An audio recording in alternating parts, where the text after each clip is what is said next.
Ele é a pessoa mais rica da Europa e está disputando com Elon Musk o título de pessoa mais rica do mundo, com um patrimônio líquido de 187 bilhões de dólares. O nome dele é Bernard Arnault, também conhecido como o Lobo de Kashmir, e ele é o CEO e presidente do conselho da LVMH, a maior empresa de artigos de luxo do mundo, que inclui Louis Vuitton, Moët Chandon, Hennessy e Dior.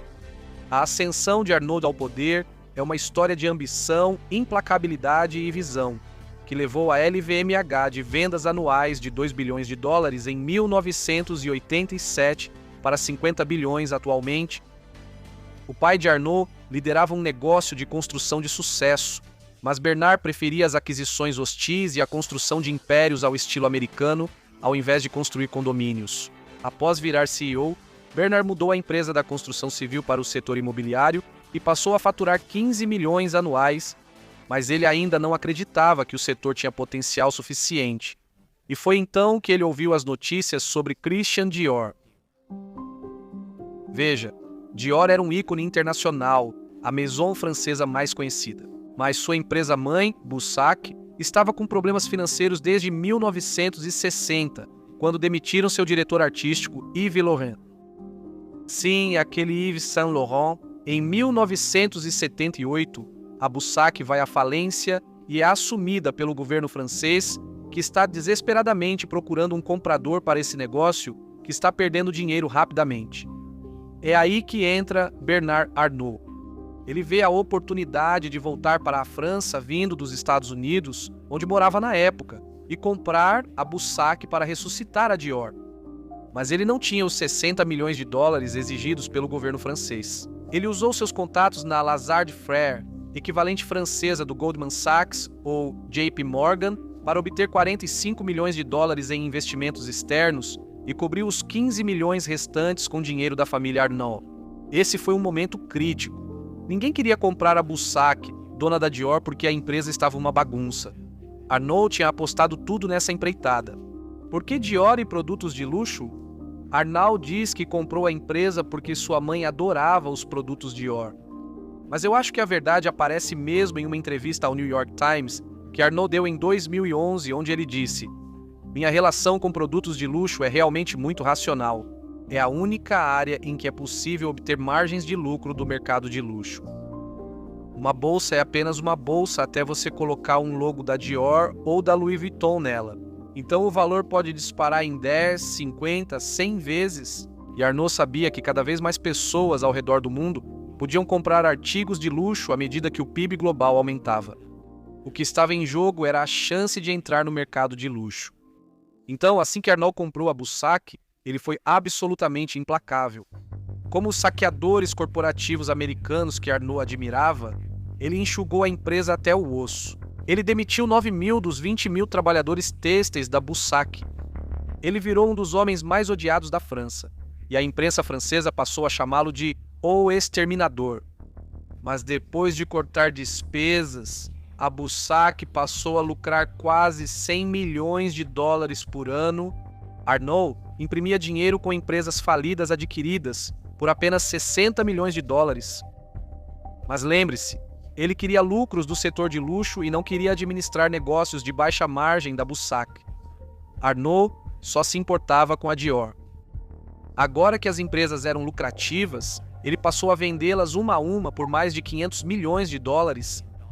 No final, ele só ficou com a Dior e a loja de departamentos de luxo francesa, Le Bon Marché. Para muitos predadores corporativos americanos, isso já seria suficiente: comprar uma empresa antiga, cortar custos, vender ativos e lucrar milhões. Mas isso era só o começo para Arnault.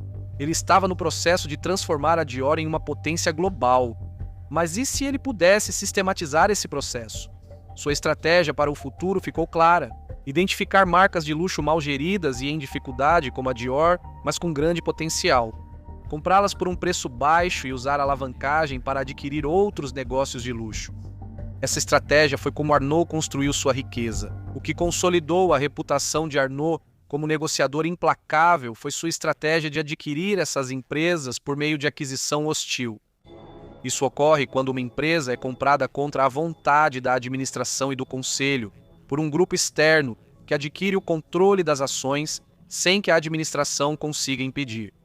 Arnault fez isso várias vezes e, após a aquisição, frequentemente fazia mudanças estratégicas e operacionais substanciais, como demitir todo o conselho de administração. Assim, ele assumiu a LVMH, empresa pela qual é conhecido. A LVMH foi o primeiro grande conglomerado de luxo. Ela foi formada a partir de uma fusão em 1987 entre dois negócios familiares tradicionais, a casa de moda Louis Vuitton e a empresa de bebidas e destilados Moët Hennessy. Essas duas famílias não se gostavam. A fusão foi uma medida defensiva. Com o crescimento, elas dificultaram que predadores corporativos comprassem muitas ações e fizessem uma aquisição hostil. Em 1988, porém, surgiram sinais de alerta. O volume de negociações das ações da LVMH crescia, indicando possível aquisição hostil.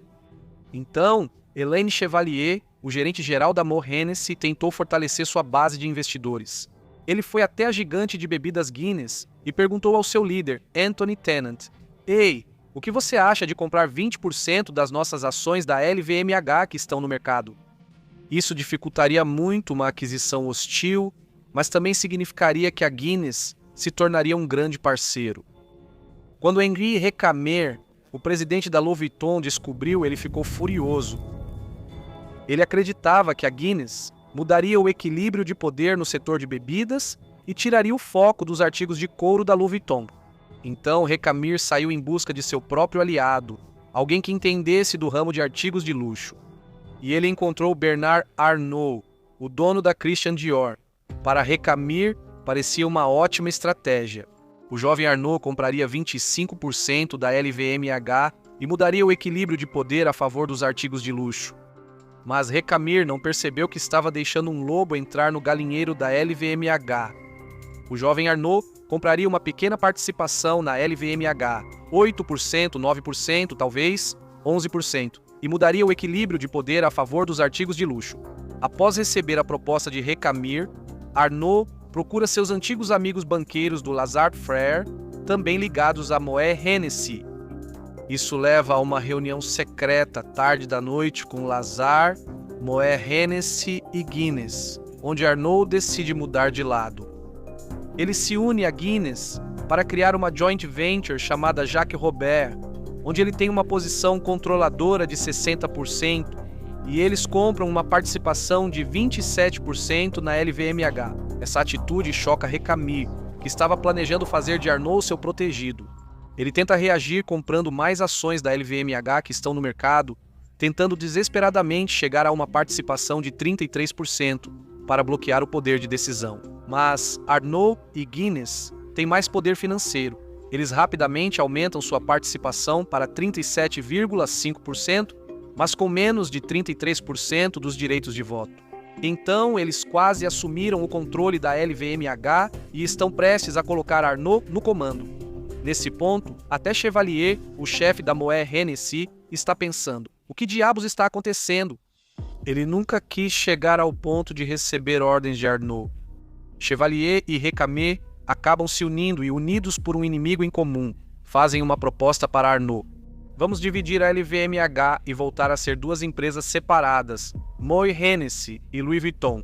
E, em troca de você não nos processar, vamos te dar um negócio de perfumes Dior que adquirimos há alguns anos. Eles pensaram que Arnault ficaria satisfeito em retomar todo o negócio da Dior. Ele já dava a entender. Mas nos 2 dias seguintes, Arnault deixa suas intenções claras. Ele vende uma quantidade perigosa de suas próprias ações na Dior e nas outras empresas Bussac e usa 500 milhões de dólares em capital adicional para comprar ainda mais ações da LVMH. Isso eleva as participações dele, da Guinness e de Jacques Robert para 35% dos direitos de voto fim de jogo. Arnault agora tem o controle da LVMH, o maior conglomerado de luxo do mundo. Chevalier se demite imediatamente. Recamier só sai depois de uma longa batalha judicial em que tenta processar Arnault, mas não consegue.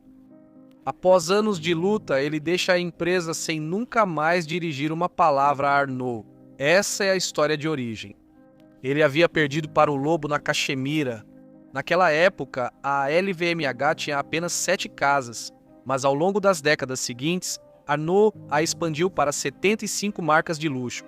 Em 2021, a LVMH comprou a Tiffany por 15,8 bilhões de dólares americanos, a segunda maior marca de Arnault e uma das joias da coroa da LVMH. Costumam retratar Arnault como predador corporativo por suas aquisições hostis. Ele as utilizou, mas não para desmontar empresas visando lucro rápido.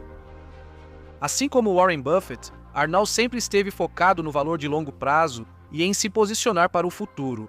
Mais recentemente, Arnault vem preparando seus filhos como herdeiros do império LVMH. Só o tempo dirá se o mesmo instinto matador corre no sangue deles.